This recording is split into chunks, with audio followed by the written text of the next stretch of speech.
مکرم ملائکہ کی ڈیوٹیاں ختم ہو جاتی ہیں،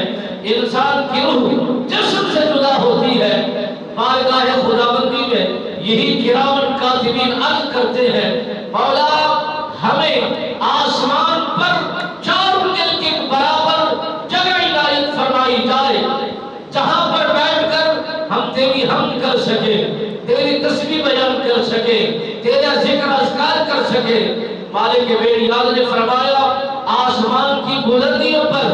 4 انگل برابر کوئی جگہ خالی نہیں ہے، میری مخلوق، میرے بندے، میرے مکرم لوگ وہاں پر موجود ہیں،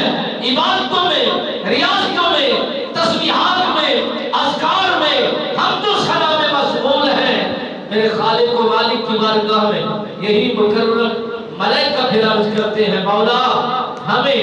آسمان اور زمین کے درمیان میں جو خلا ہے اسی کے درمیان 4 انگل برابر جگہ عنایت کی جائے، حکم دیا جائے ہم تیری حمد کریں، تیری تسبیح بیان کریں، تیرا ذکر اذکار کریں۔ رب بیڑیاد نے فرمایا اے انسان، اے مکرم ملائکہ، اس فضا کے اندر، اس ہوا کے اندر، اس خلا کے اندر 4 انگل برابر بھی جگہ خالی موجود نہیں ہے، ہوا چل رہی ہے، مکرم ملائکہ آ بھی رہے ہیں، جا بھی رہے ہیں، اور تمام مخلوقات، پرندے، درندے، یہ سب مخلوقات یہ ساری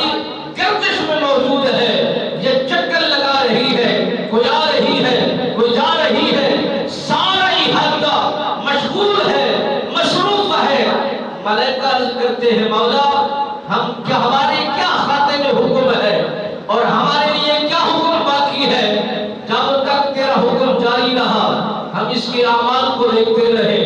اس کے کردار کو دیکھتے رہے، نیکیاں گنتے رہے، اعمال لکھتے رہے، ساری بدیاں جو اس نے کرنی تھی یہ اس سے محفوظ رہا اور دور رہا، یہ سب مشاہدہ کرتے رہے۔ اس بات کے ہم ضامن ہیں، گواہی لینے کو تیار ہے، بات کرنے کو تیار ہے، شواہد پیش کرنے کو تیار ہے۔ مالک بیڑیاد نے فرمایا اے مکرم ملائکہ یہ اتنا بڑی شورٹی لینے کو تیار ہو، گواہیاں دینے کو تیار ہو،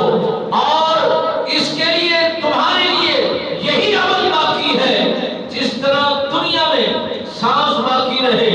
تم نے سانس دیا اور زندگی چلتی رہی تو سہارا بنے رہے، اب وہ لاد کے اندر اتر چکا ہے، قبر کے اندر پہنچ چکا ہے، ڈپٹی بس تمہاری یہی کچھ ہے، جاؤ